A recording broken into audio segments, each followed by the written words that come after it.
This video is for business leaders who would appreciate the help of a Nobel Prize winner, giving them advice on how to make decisions better using a simple and common sense thing that most of you, including myself, are probably not doing often enough. So this is essentially based on part 2 of my recent book review, For Noise, A Flaw in Human Judgment by Daniel Kahneman, Oliver Siboney, and Kassar Sunstein. I'll put a link right there to that and in the description as well. So 2 rampant biases that are virtually present in all humans with rare exception, perhaps what they call super forecasters, which I won't cover in this episode. And that is confirmation bias and overconfidence bias. So let's start with definitions. Confirmation bias is the tendency to pay attention to and selectively remember things which confirm or support our current beliefs or ideas, while ignoring and forgetting or disregarding anything that disconfirms those same ideas or beliefs. So I got to be honest, though, I think it's a cop-out to say, oh, well, this is all happening subconsciously, so we're not responsible. Well, it's not really that simple, because while the intuitive automatic system 1, fast thinking, is unconscious, the conscious, effortful, deliberate system 2 is conscious. So we, using our slow thinking system, as Kahneman would call it, can do this balance off that intuitive fast thinking. And we can also help each other do that. And that's covered a little bit in that other episode that I just mentioned. So most of us, regardless of our intelligence or education, usually run on system 1 autopilot. Most of the things we do automatically. When's the last time you thought about how to walk? And how good is it that system 1, which is so good at what it's good at, is good? Here's the problem. We trust our gut, or system 1, as though it is somehow all-knowing and all-wise, yet mountains of data and decades of scientific evidence show us that it's just not. It's great at what it does, so don't get me wrong, it's great at what it does, but it's often terrible at pretty much everything else. So it's good at everyday judgments, which are typically simple and don't involve any complex calculation or anything that might be a little tricky, a little below the surface. So overconfidence bias hardly needs to be explained. By its very name, you have a pretty good idea what it is. That said, I'll define it anyway. It's essentially the universal human trait that was adaptive and still is adaptive in many situations and harmless in many situations, but not always. So it's our propensity, obviously, to be overconfident about our abilities and skills and things like that. So really, I'll say that again, it's our consistent bias to be overconfident or overly confident about our own judgments, abilities, and skills. Now, this is easy to test if you have any question whether this is fake or if there's anybody alive who doesn't believe it. And that is, ask this question to anybody and everyone you know, and that is, are you better than average at blank? Are you better than average at driving? Well, around 88% of American drivers consider themselves to be above average at driving.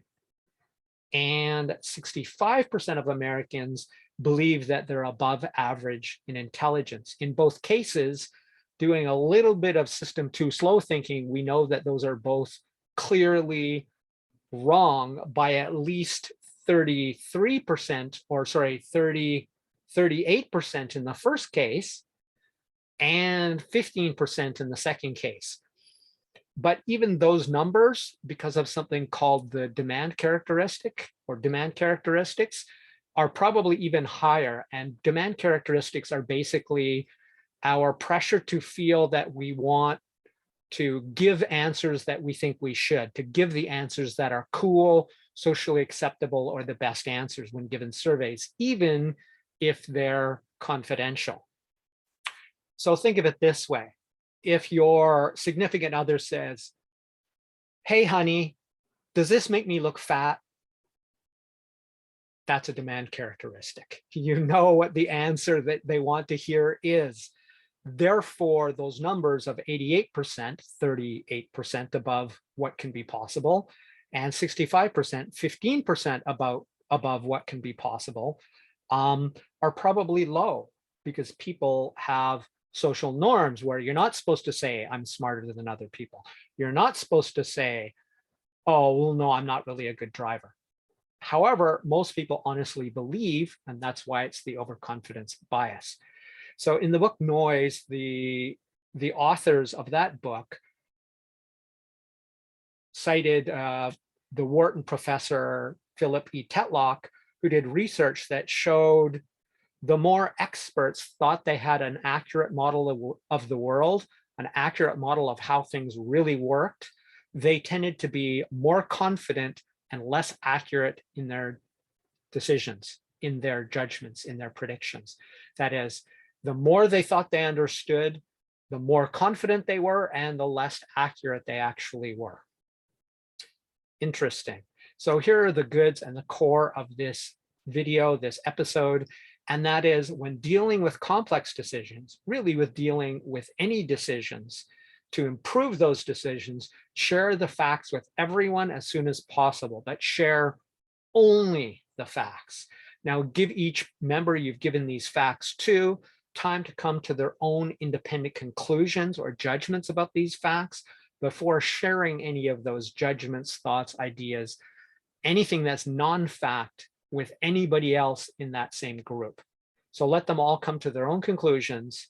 In other words, share facts immediately, but keep all your opinions and judgments to yourself.